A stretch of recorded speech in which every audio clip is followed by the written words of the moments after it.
Well, 7 April, and yesterday, the 6th, I finished the 4th draft of Touch the Water. Last few times I've went through it to try to, tighten it up and take out the kind of the slack.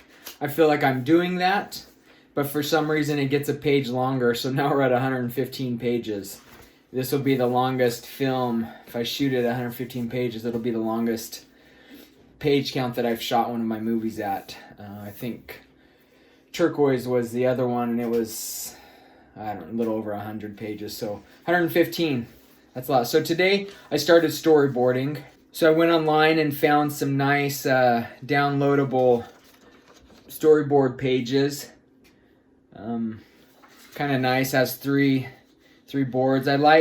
These are probably the best ones I've seen. I created my own quite a few years ago. They were fine. They did a good job. Never was totally in love with them. And so today I thought I'd just do a quick search, and sure enough, I found these. So these are great. What would really help my storyboards is my art abilities. You have a few little different options of the shot. Just some quick, easy things at the top to fill in your scene, your page number of what page number, of course, project, and then some little space to make notes on. So it's kind of like I draw my boards, and over to the right I have to explain what my board's actually doing. But I'm excited to shoot some of these scenes at Daisy's house, of looking out the window and then from the window looking in. I think there's some really cinematic opportunities are going to happen. So I spent a little over about 2 hours and 15 minutes, and I got through the first scenes. So probably a little bit slow on that still. I feel a little rusty since it's been a while since I've done storyboards on a feature film. Last movie, Legends from the Sky, 2015. So, but kind of picking up the pace. It's hard because in your mind, it's helpful that I have the still photos from the Daisy's house location, and then some of the other locations that I've kind of have in my mind that I want to use. But then I know I'll get to scenes where I don't even know where I'm going to be shooting yet. So those will be a little bit harder. But it's a challenge with the scene, is because there's so many options to place the camera.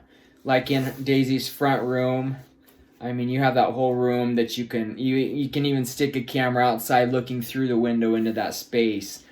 And so it is challenging, and I'm feeling challenged visually trying to see that. And then what I have in my mind, I go to draw it out on paper, and I see how poor my drawings are, because my drawings, I want to have it here, and all of a sudden from what I've drawn, I'm like way up at the ceiling looking down into the set where I want to be like eye level looking in. So not quite there, but it's good. It's a mental process that I'm walking through that's helping me make some choices. Instead of like, oh, we can put the camera everywhere, I'm starting to really look and see what coverage that I want to get, see how many camera angles that is, and then really see what we need and probably whittle that down a little bit on some. And some scenes, I'm sure when we're shooting, I'll probably grab another shot or two depending on where we're at time-wise. But so I really struggled the first couple of scenes, but after getting a few scenes into it, I kind of starting to find that rhythm again, and and how I want to portray the scenes that are written. Also, with some of it, like what's the style that I want to shoot the film. So far this morning, I've kind of like thought when I'm in Daisy's home, I want the camera to be locked off, just a locked off camera. The camera doesn't move, and we have some close up shots, but there's some wide stuff where we just let the Daisy and kind of let her play in the scene without moving the camera. But as soon as Diami enters the movie, singing a song, driving a van, all of a sudden I really felt like stuff was handheld.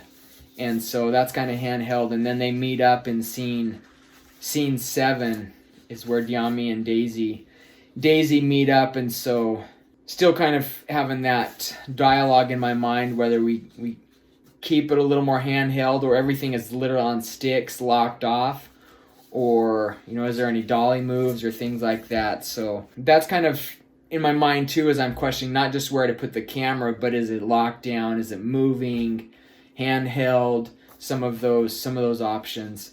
Getting there a little bit, making some of those choices. Not sure if all those will stick or not, but making progress. So yeah, first 7 scenes, or at least first drafts of my weekly drawn storyboards, are done. Right now the movie has almost 195 scenes. So at this rate, I think, whatever the math is, I think this remaining 20-30 days of quarantine may be perfect. If I can pick up speed a little bit, then it's probably going to be just about right to, or spend a few more hours every day getting storyboards. But yeah, there I am, getting the storyboards done, visually in the story.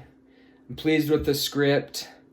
Now just busting through all of these to get through the film is really the next focus of what I'm doing on. I probably should jump and do a little bit more on the schedule from the notes I made from my script. I need to do that, but then really my whole focus right now is just busting through the storyboards. So doing what I can during this time of quarantine with the coronavirus, COVID-19.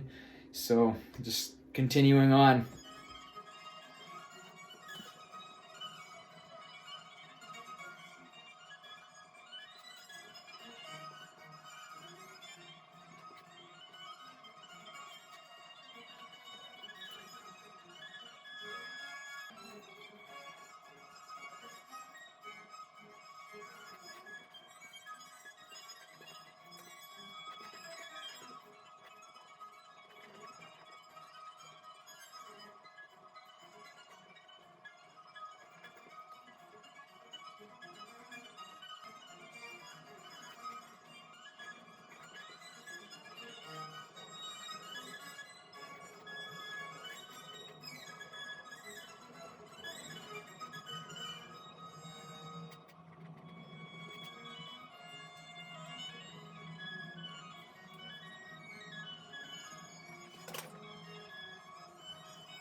Follow the journey.